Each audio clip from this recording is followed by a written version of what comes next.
Isekai anime လို့ပြောလိုက်တာအများစုက Male MC ဖြစ်ပြီးတော့ရှားပေါက်ရောက်သွားမယ်ဘယ်မှမသိတဲ့အစွဲနဲ့စော်တပွေးနဲ့စူဇာကထွက်တဲ့ခရီးတွေကခက်များများအဲ့ဒါကြောင့် Isekai anime တော်တော်များများကပုံစံတူတွေဖြစ်ပြီးတော့တော်တော်ကြီးပြင်းမှုကောင်းပါတယ် boring ဒါပေမဲ့ဒီလိုပြင်းမှုကောင်းနေတဲ့ Isekai anime ထဲမှာတကယ်ကြည့်လို့ကောင်းတဲ့ Isekai anime လည်းရှိရပါဗျာဥပမာ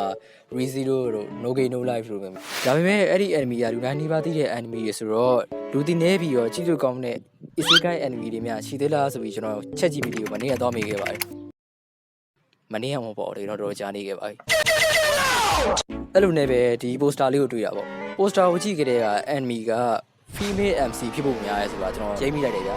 အဲ့ဒါနဲ့ပဲဒီ anime ကို Telegram မှာမြင်သွားပြီးရှာကြည့်ရတယ်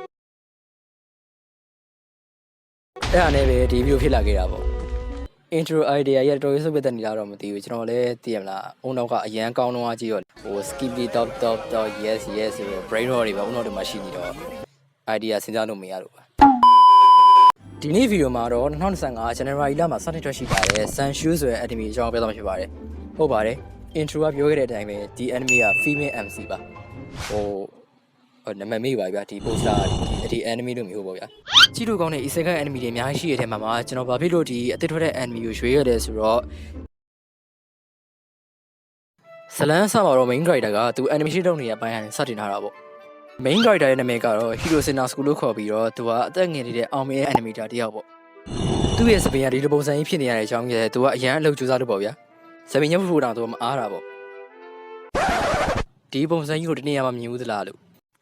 အဲ့ဒီနောက်မှာသိမကြပါဘူး MC ကအစားစိတ်သိပြီးတော့ short တော့ရော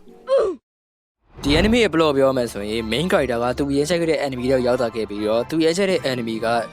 အရှင်းပြောရင် bad ending ဖြစ်မဲ့ anime ဗျာဒါပေမဲ့ तू ကဒီ ending ကိုပြင်နိုင်မလားဒါမှမဟုတ်ဒီ bad ending တိုင်းပဲပြီးတော့မလားဆိုတော့ကြည့်ရတဲ့ anime မျိုးပေါ့ဗျာရပြီဒီတော့ပဲ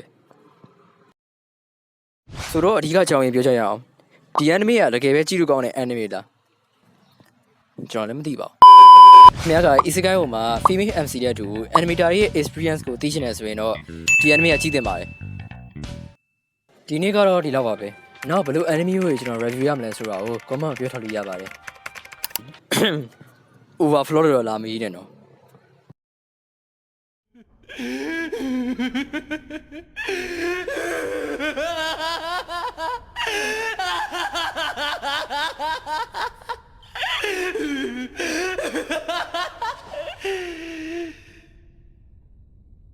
そうだ